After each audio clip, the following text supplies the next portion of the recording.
Magandang buhay mga kamami. At ngayon nga pala, yan, nakaligo na ako yan guys ha. Pero mukhang hindi ako naligo kasi nga sobrang init dito. Yan, ganyan pa rin yung itsura ko.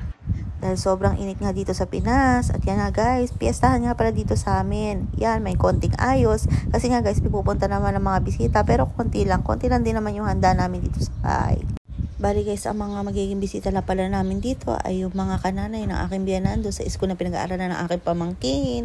At syempre, ang di mawawala ang videoke sa bahay, syempre, music is life sa ating mga Pilipino. At eto nga pala guys, yung mga konting handa namin, nakaluto na rin yung biyanan ko. Kaya alam nyo naman guys, di ako marunong magluto, kaya ayan, datingin muna ang lola nyo. At tiyak na tiyak ko, busog na naman ang baby ko sa tiyan dahil ang dami na namang makakain. Dito nga pala guys sa probinsya, kahit papano, kahit konti maghahanda ka kasi hindi naman pwedeng walang pupunta sa bahay nyo pag ganyang handaan, lalo't piyestahan. At yan na guys, isa sa mga paborito ko yon, yung gulay. Tawag dito, hindi naman chapsuy yun guys eh. Iba-ibang gulay pero masarap siya guys, promise. At yan nga pala guys, yung mga konting handa namin. At dahil nga guys, magla-lunch na, ayan, magsisimula na kami mag-ayos dito at ilabas yung mga pagkain. At yan nga guys, tumutulong na rin ako sa paglalabas kasi hindi rin naman kaya ng biyan ako mag-isa lang siya na mag-aayos dito. Kailangan pa rin syempre ng tulong. At yan nga pala guys si mama, ang mama ni Daddy JP. At yan nga guys yung mga handa namin. At yan nga yung konti lang din naman guys ang talaga nagpunta rito para kumain. Dahil nga konti lang din ang bisita namin.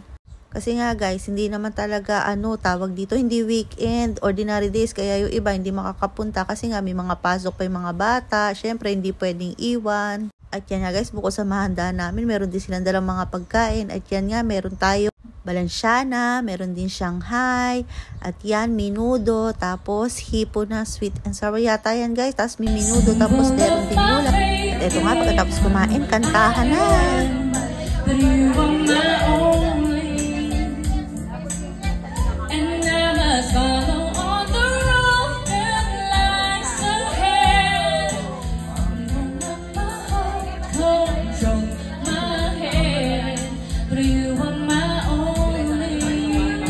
O, sang ka pa? Ang ganda ng boses ni Madam, di ba? Meron kami arkiladong maganda ang boses para kumanta rito. Kung ako nga lang guys, magaling din kumanta. Baka nagkakakanta rin ako dyan. Kaso hindi ako biniyayaan ni Lord ng magandang boses. Pero guys, hindi ko rin talaga ang magkakanta. At syempre guys, hindi lang pagkakanta ang mga alam yan. O, ang gagaling pa sumayo. Ang galing ng choreo nila, di ba? O, ang kukul ng mga mamis na kasama ni mama sa bahay. Talaga naman, enjoy sila. At kulang sa kanila yung oras guys talaga. Kasi ang halian hanggang pagsundo lang sila dito sa bahay. At yan nga guys, dahil sa tapos na sila magkakanta, magsasayaw, maya-maya, uuwi na rin sila. Nakakalungkot na naman. Pero guys, sa konting oras na nandito sila, talaga naman nag-enjoy kami kapapanood. Talaga naman puro tawanan ng ginawa nila.